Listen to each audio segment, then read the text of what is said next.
Chers amis, cette matinale Tocsin se poursuit et bien entendu, vous le savez, les vendredis matins, je fais un grand entretien et ce vendredi matin, j'ai voulu qu'on parle de climat, j'ai voulu qu'on parle de toutes ces choses aujourd'hui qui sont un peu stupéfiantes et pour en parler, je reçois Benoît Rittaud, mathématicien, essayiste et président de l'association des climato-réalistes. Benoît Rittaud, bonjour, comment allez-vous? Bonjour, ça va, je vous remercie. Mais merci en tout cas d'être venu parce que j'ai lu un très bon papier de vous dans Valeurs Actuelles, un climat quand l'idéologie engloutit la réalité. Et ça me semblait un bon point d'entrée, une excellente accroche pour le sujet de votre livre, parce qu'il faut quand même en parler. Celui-ci même, Benoît Rittaud, mythes et légendes écologistes aux très bonnes, excellentes, magnifiques. J'en mets des tonnes parce que c'est vraiment une très bonne maison d'édition, aux éditions L'Artilleur. Et je voulais qu'on engage sur ce sujet, sur Valeurs Actuelles, sur les Maldives, c'est intéressant. Et puis après, qu'on développe, que vous développiez par rapport à votre livre et l'actualité aujourd'hui. Alors, les Maldives, intéressant. On nous avait dit que les Maldives allaient être englouties. Ça y est, elles allaient sombrer finalement. Et finalement, pas tellement, non, les Maldives, l'île des Maldives. Alors non seulement elles ne s'engloutissent pas, mais elles ont plutôt tendance à gagner en surface ces dernières années. Ce qui est paradoxal quand on regarde les choses de façon un peu naïve et qu'on ne va pas sur le terrain pour se confronter aux données réelles, parce qu'on sait que le niveau marin global a tendance à augmenter, ça c'est quelque chose qui est mesuré, ça n'est pas catastrophique, ça n'est pas le déluge, rassurons-nous, malgré les inquiétudes affichées, c'est quelques millimètres par an, de façon d'ailleurs très contrastée selon les régions du monde, mais eh bien, les Maldives, et pas que les Maldives d'ailleurs, dans l'étude dont j'ai rendu compte pour Valeurs Actuelles, une grande partie des îles dans le Pacifique, Asie du Sud-Est, Méditerranée, connaissent une évolution, disons, de leur trait de côte et de leur superficie, qui est une évolution qui n'est pas du tout catastrophique, et certaines îles gagnent en superficie. C'est le cas des Maldives, c'est le cas de bien d'autres îles. Il y a des îles, effectivement, qui se réduisent un petit peu en taille. La grande majorité, en réalité, est très stationnaire, malgré, donc, la hausse du niveau marin. Donc ça, ce sont des phénomènes complexes qui tiennent à la nature même des îles qu'on considère, et qui sont donc dans l'étude l'étude détaillée dont j'ai fait un compte rendu. On se rend compte que la morale de l'histoire, disons, c'est que les changements qu'on observe dans la géographie des îles ou dans le trait de côte, dans leur superficie, dans l'état du littoral, dépend certes un peu de l'évolution du niveau marin, mais pas que. Il y a bien d'autres facteurs, et ça doit, je pense, être une leçon pour tout ce qui nous est dit autour du climat. Le climat, l'évolution du climat, le changement ici ou là, les oscillations qu'on observe, ça compte. C'est pas que c'est sans effet, mais ça n'est pas le seul facteur, et généralement même, ça n'est même pas le facteur le plus décisif. Oui, parce que c'est une étude qui a été menée par des chercheurs chinois, qui est paru dans l'International Journal of Digital Earth. Et c'est intéressant parce qu'en plus, vous le dites, que finalement, elle gagne en superficie. Alors moi, ce que j'ai beaucoup aimé en plus, c'est intéressant. Vous finissez l'article de fort belle manière parce que vous disiez finalement, le business se développe. Donc, on n'a quand même pas l'impression qu'un investisseur qui se dit cette île, dans 50 ans, va être sous l'eau.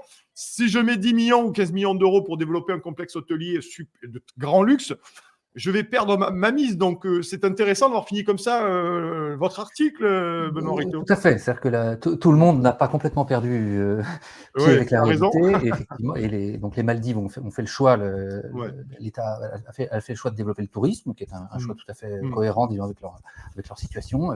C'est un très bel endroit. Et ont développé des aéroports internationaux, des complexes touristiques extrêmement importants de ces dernières années.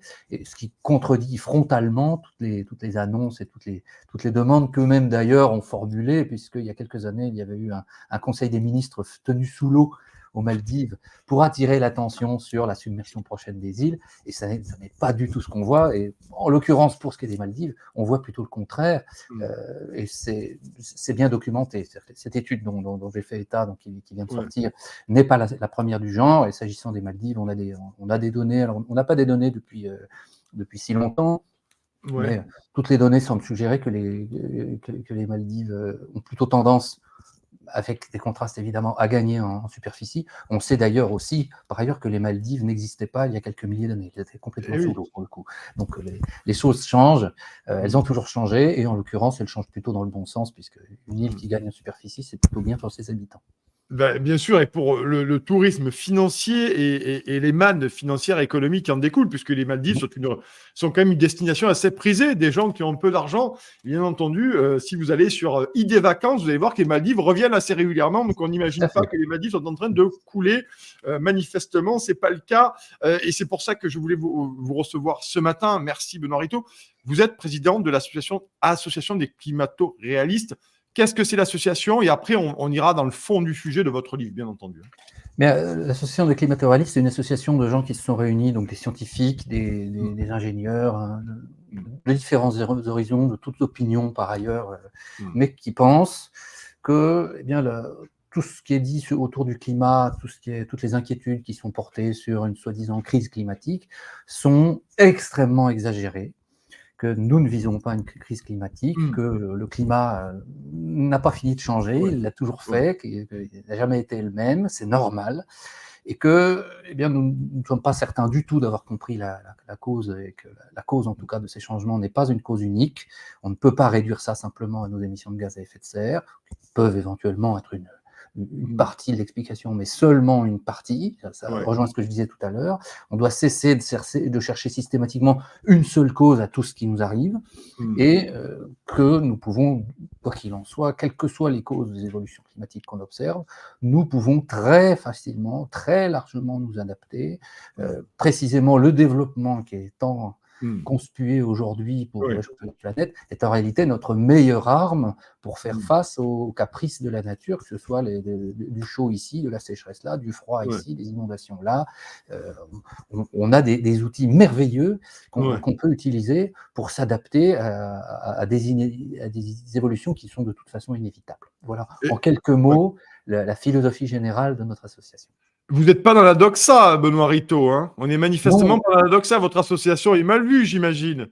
Effectivement, on porte un discours assez différent de ce qui est, disons, effectivement, de l'opinion commune, de ce qui est porté un peu partout, de ce qu'il est bon ton de penser, parce qu'aujourd'hui, il est bon ton d'avoir peur du climat, il est bon ton de se préoccuper de se flageller, de dire que nous sommes coupables de tout, que c'est terrible, que demain tout ira mal à cause de l'environnement.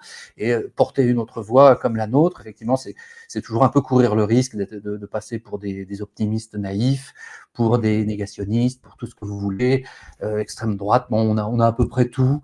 Ah oui, vous avez aussi extrême droite, intéressant. Extrême droite, j'ai été aussi stalinien, on a tout. Il n'y a pas de... tout est bon, précisément parce qu'on n'entre pas dans les cases, et en réalité, notre point de vue, c'est juste de regarder le réel, de regarder ce qu'on observe, de faire la distinction entre ce qu'on voit et ce qu'on imagine pour dans un siècle, de rester humble sur ce qu'on est capable de prévoir et d'anticiper, parce que l'exemple des îles dont on parlait tout à l'heure, c'est un bel exemple. Ça paraissait très simple de dire, ah bah oui, si la mer monte, les îles vont se noyer. Ça n'est pas ce qu'on observe. Le monde est plus complexe. Les phénomènes ne peuvent pas se réduire à quelques éléments très simples ou à une cause unique. Et il y a beaucoup de choses à comprendre, mais en revanche, là où on peut être un peu plus confiant et moins humble, si je puis dire, et plus confiant, c'est dans notre capacité à nous adapter. On est une espèce qui est extraordinairement douée pour s'adapter à tous les climats, depuis, ça date pas d'hier, hein. Donc là, effectivement, on peut avoir confiance. En tout cas, nous, chez Toxin, on vous donne la parole, et c'est bien normal. On recevait d'ailleurs cette semaine Christian Gérondeau également là-dessus. Donc, on vous donne la parole, et c'est bien normal, puisqu'il est quand même un peu fade et aride pour avoir un vocabulaire presque climatique, de ne recevoir que toujours les mêmes. Donc, c'est bien aussi que nos téléspectateurs puissent avoir un autre avis là-dessus. Vous disiez chez l'ami André Berkoff, il y a quelques mois de ça, quelques semaines de ça, qu'on a réinventé la fin du monde. Et ça, j'ai trouvé cette idée très intéressante. Qu'est-ce que c'est cette réinvention de la fin du monde, Benoît Rittaud ? Bien, on aime bien se donner des frissons depuis toujours. Apparemment, Ouais, c'est une ouais, tendance qu'on a qui traverse les époques, qui traverse les civilisations. On cherche à imaginer ce qui va se passer. Et en général, les récits sur l'avenir sont plutôt des récits mmh, inquiétants, disons. Alors, avec évidemment beaucoup ouais, de nuances et parfois c'est le début de quelque chose de nouveau. Mais voilà, la fin du monde, c'est une histoire qui a des ouais, milliers d'années. Elle est toujours pour très bientôt. mmh, Et la fin du monde climatique qui nous attend aujourd'hui se distingue d'autres récits mmh. où là aussi, pourtant, on a des sécheresses, on a des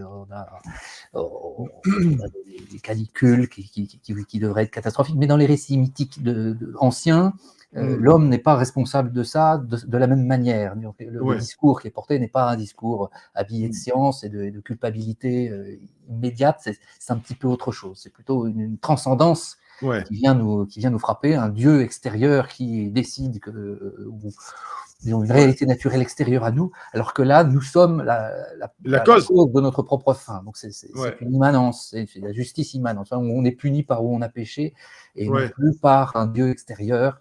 Donc c'est un petit peu la différence, mais en dehors de ça, Mmh. l'idée que la fin du monde est proche et que nous sommes coupables, c'est quelque chose, disons, c'est un schéma général qui existe Mmh. depuis déjà longtemps et qu'on a recyclé, qui fonctionne surtout, et ça n'est pas un hasard, Mmh.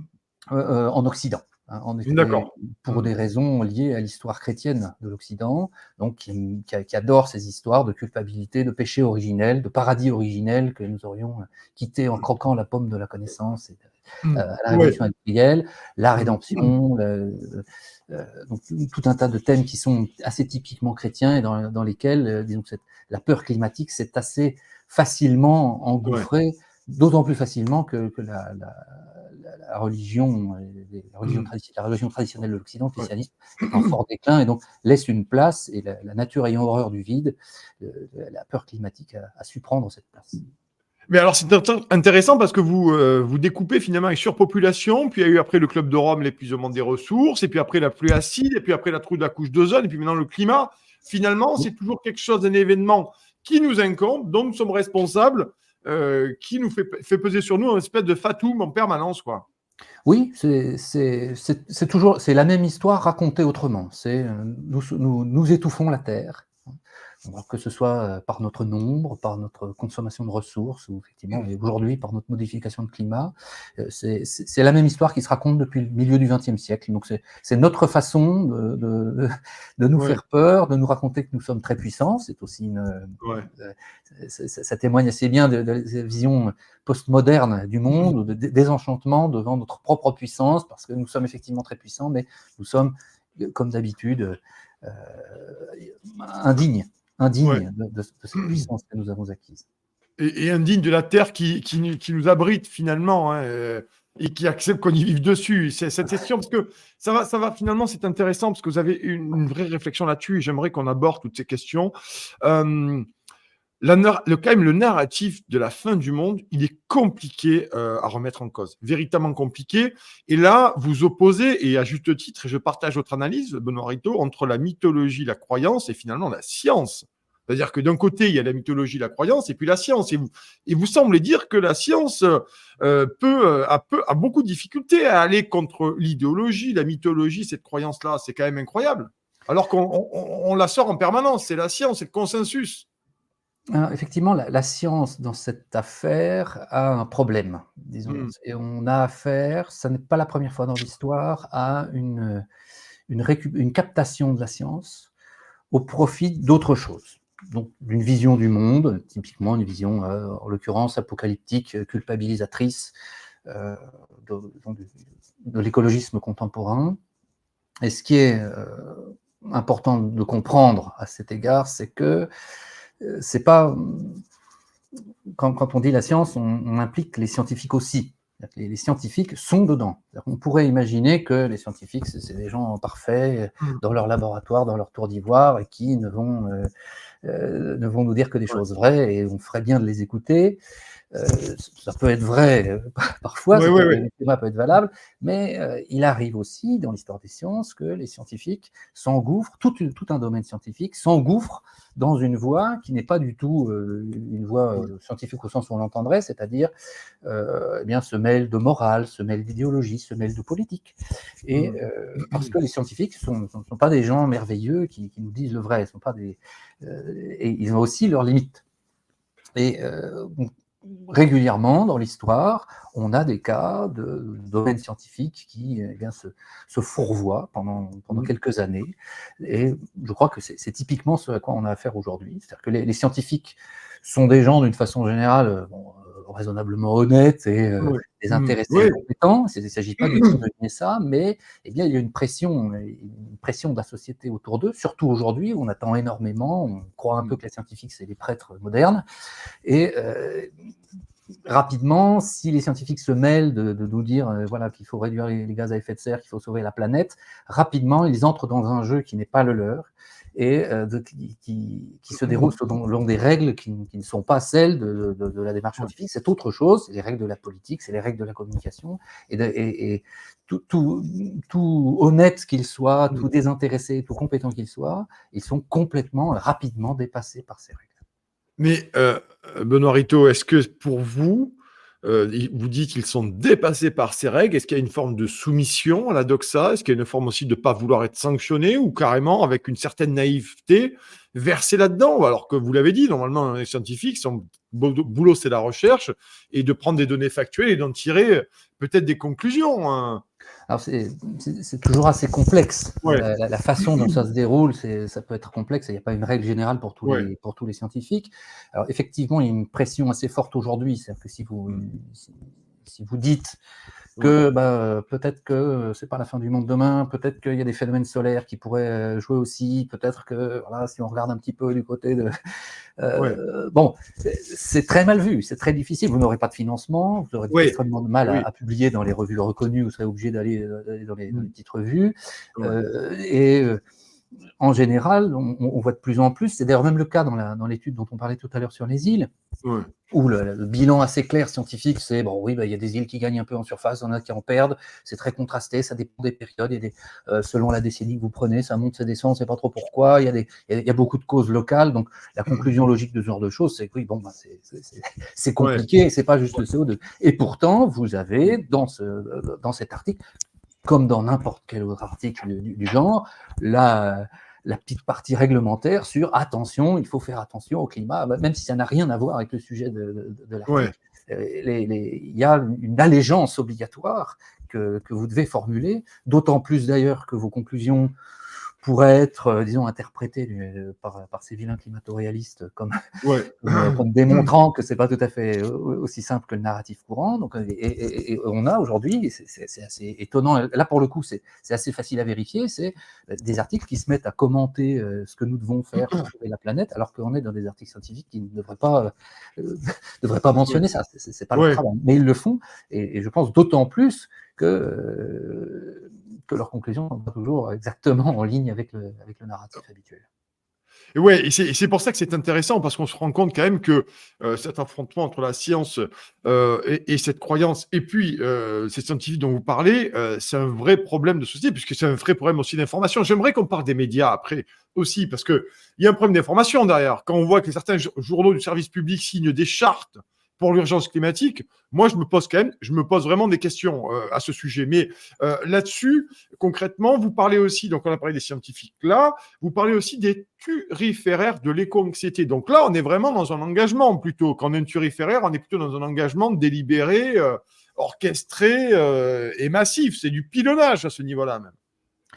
Oui, ça devient structurant dans certains types de discours. C'est-à-dire que si vous enlevez le climat à certaines personnes, il n'existe plus en quelque sorte.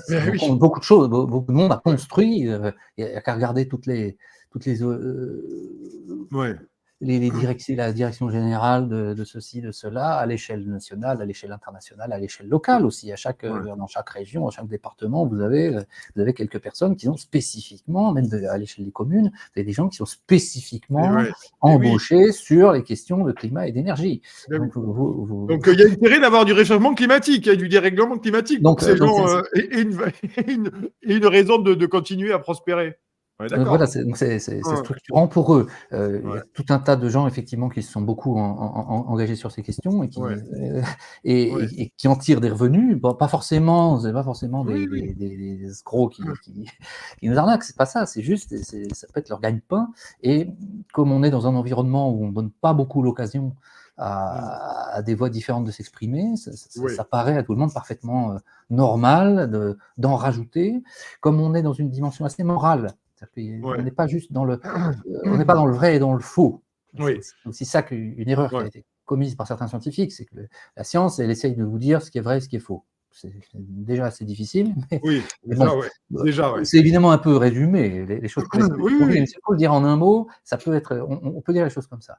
Et ça n'est pas la morale, c'est-à-dire, ça n'est pas la science ne vous dit pas ce qui est bien ou ce qui est mal. Ce sont deux choses qui sont très différentes. Et quand on confond les deux, on fait de la mauvaise science et systématiquement, les scientifiques en sortent perdants. Oui, c'était une question que je voulais vous poser, effectivement, cet affrontement, une nouvelle fois, entre la morale et la science, parce qu'on nous dit aujourd'hui, il y a consensus. Il y a consensus des scientifiques. Alors, on ne sait pas combien ils sont, on sait qu'ils sont nombreux, bon, peu importe, mais grosso modo, vous ne pouvez pas aller à l'encontre de ça sur le réchauffement climatique, sur le dérèglement climatique. Il y a un consensus apparent dont on nous rabâche les oreilles dans surtout les médias, puisque nous, c'est les seules interfaces avec ça qui nous lient à ce monde-là, alors que vous êtes des mathématiciens, mais on se dit finalement, le consensus, on a quand même un problème avec le consensus, parce que j'ai quand même l'impression que le consensus est dur à trouver dans la science, me semble-t-il. C'est ce qui a fait notamment l'évolution de la science, enfin, c'est comme ça que je le vois, peut-être que je me trompe. Hein. Alors, le consensus n'est pas une notion scientifique, effectivement. Voilà. Ça n'intéresse pas la science d'une façon générale. Le but du jeu, c'est pas de se mettre gentiment d'accord entre gens de bonne compagnie dans les labos. C'est pas ça. Évidemment, c'est mieux parce que ça peut témoigner qu'il y a un accord, ça peut témoigner de quelque chose, mais c'est pas l'objectif. Et en l'occurrence, on n'a pas vraiment affaire à un consensus. On a plutôt affaire à ce que j'ai appelé dans mon livre. C'est pas moi qui ai inventé le concept. C'est un épistémologue américain, la notion de cartel de recherche. C'est-à-dire qu'il y a eu, pour ce domaine-là de la science, qui est au départ un petit domaine, la climatologie c'est tout petit, ça concerne quelques personnes, il y a très très peu de gens vraiment spécialistes. Historiquement, aujourd'hui il y en a beaucoup plus, mais au départ c'était très peu de gens qui très spécialisés et suffisamment forts du coup, suffisamment groupés pour capter, pour se rendre en quelque sorte propriétaire de leur discipline. Alors, un scientifique n'est pas propriétaire de son domaine, il en est dépositaire, mais il n'en est pas du tout propriétaire. Et donc, une fois le cartel constitué, c'est-à-dire qui se passe quand vous avez à la fois un domaine très spécialisé, donc c'est pas très facile de rentrer, avec peu de postes, peu de possibilités, disons, facilement de venir de l'extérieur, et que vous avez une résonance sociale très importante, c'est-à-dire des grandes conséquences économiques, politiques, idéologiques, géopolitiques, ce que vous voulez, eh bien, ça peut créer ce phénomène de cartel de recherche, c'est-à-dire un ensemble de scientifiques qui vont se grouper, qui vont décider qui peut entrer, qui peut sortir, qui doit sortir, et empêcher que le noyau dur puisse être questionné.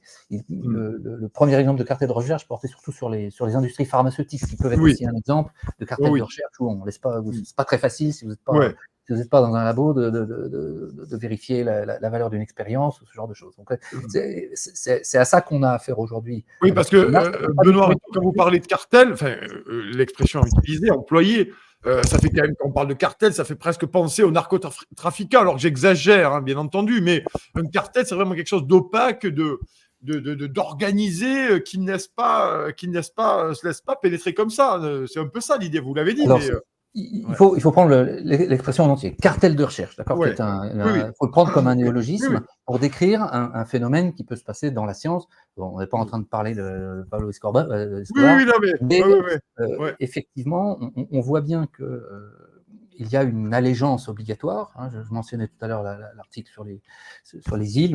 Voilà, et vous devez commencer votre article par ah, c'est terrible le réchauffement climatique, et nous on va vous parler de ceci, cela. Et puis, peu importe que votre sujet ait rien à voir ou pas, vous devez faire allégeance. C'est important. Donc effectivement, cette allégeance-là obligatoire qui fait que on va pas vous publier si jamais vous portez un discours différent. Enfin, c'est plus difficile. Donc vous êtes obligé d'aller dans des revues un peu plus éloignées qui ne sont pas au cœur. Et donc on va pouvoir vous dire, vous voyez, vous n'arrivez pas à publier dans les meilleures revues. Alors on peut quand même. La science n'a pas complètement perdu pied, mais c'est plus difficile, c'est objectivement plus difficile. Il y a des articles qu'on essaye de faire retirer parce qu'ils ne vont pas dans la ligne du parti. On s'en prend aux gens, on s'en prend à leur financement. Donc il y a quand même effectivement des choses qui s'observent et qui posent problème. Et qui montrent que le consensus n'est pas un vrai consensus. C'est juste une position dominante qui ne lâche pas prise et qui utilise cette idée de consensus qui n'est pas du tout une idée scientifique, une idée effectivement politique. Au sein d'un gouvernement, un consensus, c'est une bonne chose, parce que voilà, c'est la solidarité gouvernementale, mais au sein de la science, c'est pas spécialement une bonne chose. Au contraire, on a besoin de discussion, on a besoin de questionner, on a besoin d'aller regarder dans les marges, et on a besoin d'accepter l'idée de se tromper. C'est très important. Si on interdit l'erreur, on ne peut plus réfléchir. Et c'est un petit peu ce qui se passe, c'est-à-dire qu'on interdit les gens de réfléchir sous prétexte qu'ils pourraient se tromper et que s'ils se trompaient, ce serait catastrophique. Mais si on fait ça, on interdit la pensée. Et ça, c'est grave. Alors, c'est pour ça que c'est intéressant et que c'est grave, et que après, en tout cas, merci d'être là ce matin, Benoît Rittaud, mathématicien. Vous êtes essayiste et vous êtes également président de l'association des climato-réalistes. Chers amis, je vous invite, bien entendu, à aller suivre cette association. Beaucoup de choses. Vous allez lire que des choses qu'on n'a pas envie que vous lisiez. Donc, c'est pour ça que je vous reçois ce matin, Benoît Rittaud. C'est pour ça que Clémence, que je salue ce matin, a reçu Christian Girondeau cette semaine aussi. Donc, cette semaine, vous êtes à l'honneur. Et c'est très bien comme ça, c'est comme ça que doit fonctionner la presse indépendante. Je voulais qu'on parle, justement, que je parle de presse, je voulais qu'on parle du rôle des médias.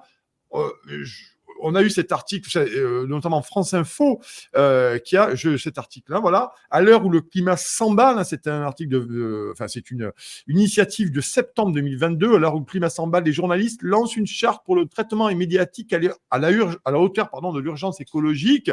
Concrètement, moi, je parle en tant que journaliste, c'est pas notre boulot. Oui. C'est-à-dire qu'à un moment donné, c'est pas notre boulot. Là, concrètement, je parle avec ma casquette de journaliste, c'est pas notre boulot. Notre boulot, c'est de faire parler des gens comme vous pour avoir deux avis sur ces questions-là. Là, c'est biaisé, là. Là, effectivement, quand on signe une charte pour l'urgence climatique, on ne peut pas faire les articles qui reprennent ou parler de vous, Benoît Rittaud, ou de votre association, par exemple. Alors bon, je ne suis pas journaliste, mais en tant que lecteur ou auditeur ou téléspectateur, effectivement, le journalisme, je n'attends pas qu'il milite. J'attends qu'il m'informe.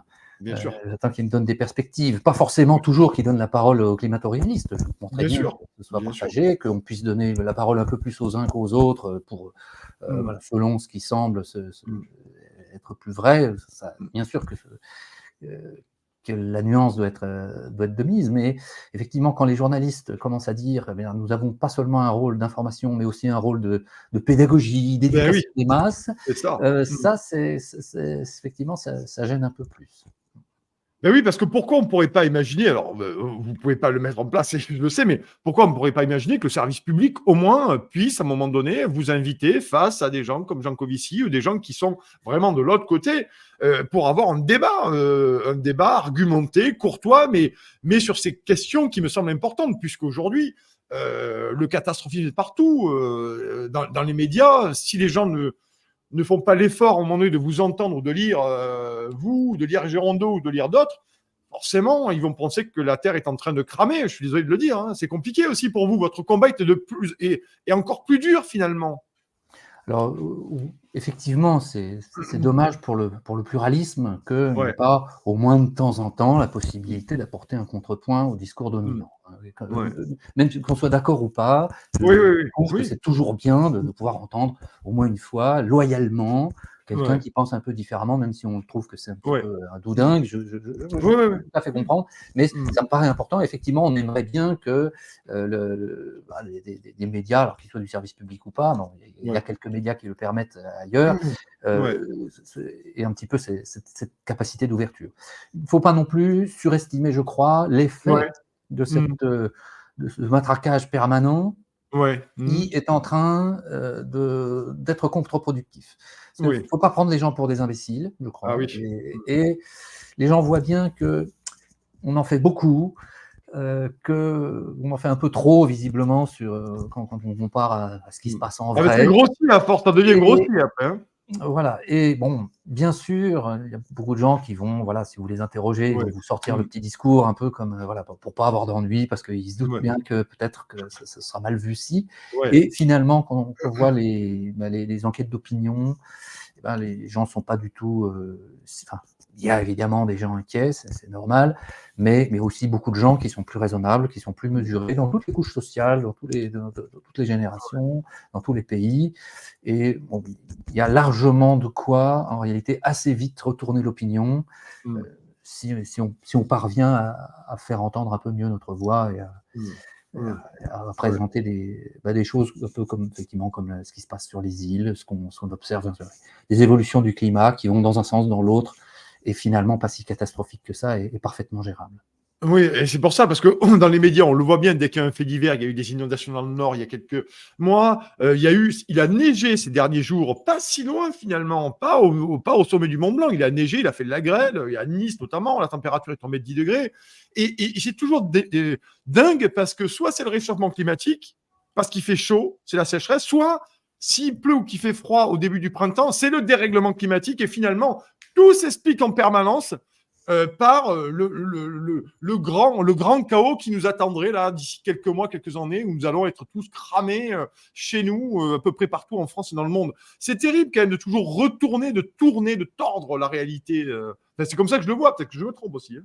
Alors, c'est pas forcément tordre la réalité, c'est surtout formuler ce que Popper appelle, c'est très connu aujourd'hui, une théorie impossible à réfuter. C'est-à-dire que dès qu'il se passe quelque chose, vous le ramenez au climat, donc vous expliquez tout. Voilà, il fait chaud, c'est le climat, il fait froid, c'est le climat, il neige, c'est le climat, c'est la sécheresse, c'est le climat. Donc finalement, on ne peut pas la contester, c'est-à-dire qu'il n'y a pas de critères qui permettent de dire c'est vrai ou c'est faux.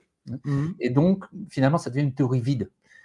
Et c'est peut-être aussi ça qui en programme un peu la fin. Ça lui donne une certaine efficacité dans un premier temps, parce que à chaque fois on peut dire on vous l'avait bien dit, c'est le dérèglement, il fait froid, quelque chose à ce moment-là, etc. Mais au bout d'un moment quand même, quand on voit que ça permet d'expliquer tout et son contraire, l'efficacité l'efficacité rhétorique diminue. Mais ça prend du temps, parce que effectivement la construction elle a réussi à bien se fondre dans l'air du temps, la culpabilité collective, la puissance humaine, on disait tout à l'heure. Et donc, l'épuisement du discours peut prendre très longtemps. Je voudrais qu'on aborde encore deux questions, notamment sur les enfants. Je suis frappé, moi, d'avoir des connaissances où les gamins, très jeunes, à l'école, au sein de l'école, il y a une espèce d'écologisme ambiant permanent qui devient finalement la tête de proue de l'éducation, le sacro-saint éducation. Et puis, vous avez des gamins, ces mêmes gamins viennent faire la leçon à leurs parents chez eux pour mettre la capsule dans la bonne poubelle. C'est d'ailleurs le cas d'une publicité ou deux, de plusieurs publicités, où vous avez les gamins qui font la leçon de morale du recyclage ou du moins du tri sélectif là-dessus. Alors que est-ce que vous partagez cette analyse, Benoît Rittaud, là-dessus, sur les enfants, finalement, l'écologisme à l'école? Alors, effectivement, les programmes scolaires accordent une importance considérable à ces questions-là. Et en tant qu'enseignant, je trouve que c'est beaucoup trop. À la fois parce que ça se fait aux dépens de savoirs fondamentaux, que le temps qu'on peut consacrer à l'école n'est pas infini quand on est enfant ou qu'on est enseignant. Donc ça me gêne, d'autant qu'on voit bien que les savoirs fondamentaux, c'est quelque chose qu'il est difficile de transmettre aujourd'hui, on a un certain nombre de difficultés dans l'enseignement, donc il serait plutôt temps de resserrer vers ce genre de choses. Et d'autre part, effectivement, on a tendance à responsabiliser les enfants trop tôt, c'est-à-dire qu'on leur dit c'est la fin du monde et c'est vous qui allez trouver des solutions. Je trouve ça, donc, non seulement c'est faux, mais c'est inutilement anxiogène. Et on sait effectivement, il y a chez certains enfants des phénomènes d'angoisse créés par ces questions-là, qui sont non seulement inutiles, mais presque criminelles, parce que on ne doit pas, en tant qu'adulte, notre rôle d'adulte, je crois, vis-à-vis des enfants, ça n'est pas de leur faire peur, ça n'est pas de leur dire que tout va mal et que c'est la fin du monde demain, c'est effectivement de leur faire savoir que le monde est dur, parfois un peu difficile, qu'il y a beaucoup de malheurs, qu'il faut naviguer dans des choses difficiles, mais que on peut quand même... que tout n'est pas fini. Et là, il y a vraiment une insistance sur le formatage des enfants qui, là, pour le coup, est une des choses que c'est le moins possible. J'essaie toujours d'avoir un discours nuancé. Je veux pas être... Je veux jamais aller dans l'excès, d'accuser les gens d'escroquerie. Ça n'a jamais été mon discours. Mais effectivement, pour les enfants et pour ce qu'on fait aux enfants, là, j'avoue que j'ai plus de mal à rester serein parce qu'on leur fait vraiment beaucoup de mal. Et là, pour le coup, je trouve que c'est vraiment très mal agi. Regardez, la marche, chaque année, on a une marche pour le climat que le gouvernement soutient. Donc, un gouvernement comme celui-ci, ça c'est mon avis personnel, soutient une manifestation et que c'est la marche pour le climat, on peut quand même, on est en droit de se poser 2-3 questions quand on voit ces jeunes ados ébouriffés, les cheveux verts, qui nous disent que finalement la planète va brûler. Je ne suis pas convaincu qu'à un moment donné, ils ne soient pas les idiots utiles du système. Dernière question, néocolonialisme vert, Néocolonialisme vert, c'est quoi, Benoît Rittaud, dernière question de l'émission. Alors, bon, c'est encore un sujet. Hein. Effectivement, on veut présenter beaucoup l'écologisme comme voilà, une chose gentille, une chose... Bon, même s'ils se trompent, c'est pas grave, ils sont gentils quand même. En réalité, c'est pas si gentil que ça, loin de là, parce que on sait que les pays, disons, les plus vertueux du point de vue de l'environnement, les pays les plus, voilà, où l'air est le plus pur, l'eau est la plus pure, la biodiversité a moins de problèmes, ces pays-là, ce sont les pays développés. Et c'est normal. Hein. C'est normal parce que l'écologie, c'est une question de riche. Il faut d'abord avoir à manger, il faut d'abord pouvoir assurer sa santé, emmener ses enfants à l'école, se soigner ses parents. Une fois qu'on a ça, on peut effectivement se poser des questions sur la préservation des milieux naturels, la préservation des forêts, etc. C'est assez logique, c'est très bien documenté pour tout un tas de sujets environnementaux. Et ce qui est fait aujourd'hui, c'est au contraire, plutôt que de permettre aux pays de se développer et donc du coup d'avoir accès à la possibilité de s'intéresser aux questions d'environnement, on les en empêche. On veut empêcher les pays d'utiliser leurs ressources naturelles. On veut les empêcher d'utiliser tout parce qu'on leur dit, voilà, vous êtes trop nombreux, si on vous donne des voitures, vous allez les brûler, vous allez réchauffer la planète, donc restez dans votre sous-développement parce que, soi-disant, ce serait le meilleur moyen d'éviter les catastrophes écologiques. Non seulement c'est faux, mais surtout, du point de vue moral, c'est absolument indéfendable. Hein. Qu'un pays comme l'Inde veuille finir l'électrification complète pour donner accès aux centaines de millions de personnes qui n'ont toujours pas accès à l'électricité là-bas, ça diminue, mais il y a encore beaucoup. Oui, il y a une seule façon de le faire de façon rapide et efficace, c'est le charbon. La Chine a suivi la même voie. Alors, on peut leur dire, ah non, on ne veut pas que vous nous réchauffiez d'un quart de degré, alors non, laissez les 100 millions de personnes sans électricité, donc ils se chaufferont au bois avec du mauvais bois qui va polluer leur maison et qui leur donneront des maladies cardiovasculaires qui font quelques millions de morts par an, je crois que c'est 4 millions de morts par an selon l'OMS. Ça, c'est la vraie pollution, ça, pour le coup. Donc, ça a des effets considérables et terrible sur beaucoup de gens. Alors c'est loin de nous évidemment, c'est au-delà du périphérique parisien, mais c'est des gens qui en meurent vraiment.